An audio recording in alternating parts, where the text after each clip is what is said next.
Ang problema natin dyan is, hindi kami ang mananagot dyan kung mayroon mang pagkukulang sa bagay na yan dahil BICAM report yan eh.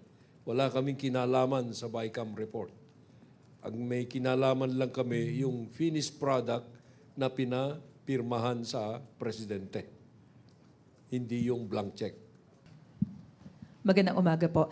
Secretary Amina, pakilinaw lang po yung naging pahayag ni Representative Ungab na merong mga blank items doon sa BICAM report. Sino po yung nag-fill in nitong mga blanks na ito bago siya na submit bilang endorsed bill?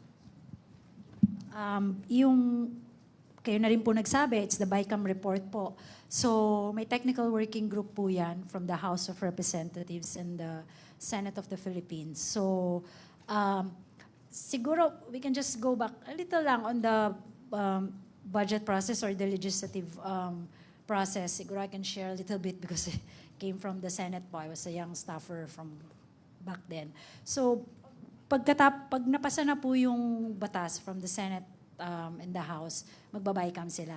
So ang i-report po sa floor at ang i-ratify ng floor, yung mga napagkasunduan nung dalawang houses.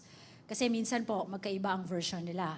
So ang i-report po nung chairman ng appropriation at saka chairman ng finance na ipapasa nung dalawa yung agreements nila doon sa mga provisions ng pinasa nilang bill. So yun po yung BICAM. Pagkatapos po yun na-ratify, babalik po sila sa kanilang mga technical staff and then they will write it again. Lilinisin po nila kasi kung makikita nyo po, ang pinapasa lang po nila sa floor pag nag-ratify sila, even not just the budget po, pati yung mga ibang mga bills, manipis lang po yan. Yun lang pong mga napagkasunduan nila. And then all the rest, wala pa po yan. So babalik po sila sa technical working group nila, sa mga staff nila, isusulat nila na maayos, and then magkakaroon po ng enrolled bill, enrolled version. Yung enrolled version po, yun po yung pinapasa sa Office of the President na pirmado po ng Speaker of the House at saka yung officer po niya, Senate at saka yung SecGens po nila. So yun po yung makakarating sa Office of the President. So yung sinasabi po nila na blanco, sila din lang din po ang makakapagpuno nung blanco. So walang nakarating sa Office of the President na may blank items? Like, Di po kasi nakakarating sa Office of the President ang ratified, yung nira-ratify nila sa floor. Kasi iba po ang format nung nira-ratify. and another clarification, Secretary, kasi sabi nga ni Presidente suboptimal yung description niya doon sa 2025 national budget. So nagkaroon ng adjustments like dun sa press conference si Secretary Remulla, he said na merong mga additional na intelligence funds sa DILG, so kailangan i-transfer dun sa ibang mga programs. How does it work? Paano po yung magiging sistema nun? Paano yung magiging proseso ng pagta-transfer? Meron po tayong tatlong mechanism on kung paano po natin pwedeng ma-prioritize yung mga programa po na hindi na naisama sa General Appropriations Act. You have to remember that we have the President's budget. Ito po yung ginawa po ng Cabinet together with the President. Ito po yung pinasa natin sa Kongreso. Ito po yung National Expenditure Program or the President's budget. May mga nakalagay po doon. It's consistent with our Philippine Development Plan, consistent with our socio-economic framework, consistent with the respective roadmaps of the different departments. So, nasa Constitution po na ipapasa po yan ibibigay po yan sa Kongreso, tapos sila po ang magbibigay sa atin ng go signal kung ano po yung gusto nilang ilagay doon sa General Appropriations Act. Ngayon, nung lumabas po siya, of course, nagkaroon po ng mga amendments yung ating mga nasa lehislatura.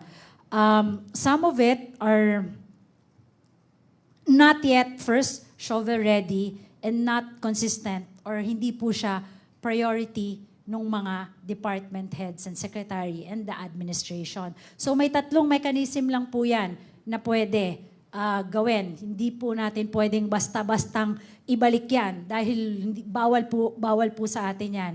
First, kung ano po yung existing na mga programa mo, may mga line items ka dyan, kung hindi mo po siya magagamit or nagkaroon ka ng savings, may different reasons po for savings.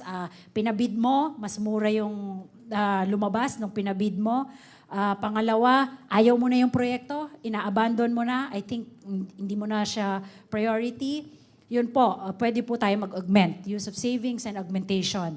Ang process po niyan is that i-request po yan ng ahensya and it goes to the Office of the President for approval. Ang second po is use of unprogrammed appropriations. Of course, yung UA po, there are triggers po na ginagamit dyan para po magkaroon ng, para po magamit natin yung UA. Kailangan po meron tayong excess revenues certified by the Bureau of Treasury. So yun po, augmentation, savings, and UA. And yung last po is yung another fund po, yung use of contingent fund ng ating presidente. Ito po, mga new projects and urgent projects, pwede pong i-requesto ng mga department heads natin. Of course, we will ask for necessary documentation. Again, Office of the President lang din po ang mag-approve ng contingent fund. Yung tatlo lang po yon ang pwede nating gamitin. Salamat po. Kay ES lang po. Sir, may we have your reaction do sa sinabi ni Representative Ungab na plano niyang dalhin sa Supreme Court itong usapin ng GAA? Hindi ko mapipigilan si Congressman Ungab at saka yung mga similarly minded people who would want to put up a challenge. Ang problema natin dyan is hindi kami ang mananagot dyan kung mayroong mang pagkukulang sa bagay na yan dahil BICAM report yan eh. Wala kaming kinalaman sa BICAM report. Ang may kinalaman lang kami yung finished product na pinapirmahan sa presidente. Hindi yung blank check. Next question, Pia Gutierrez, ABS-CBN.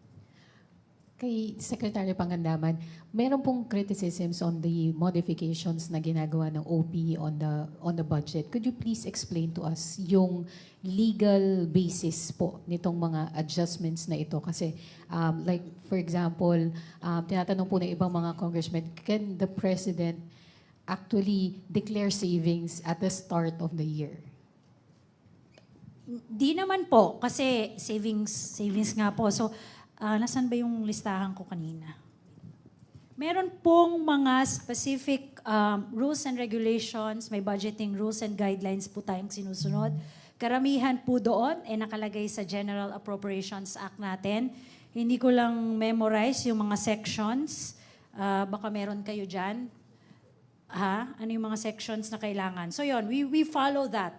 Hindi po kami pwedeng magbalik. Again, hindi po pwedeng magbalik kami ng mga projects and programs na nawala sa GAA. Kailangan po nandoon siya.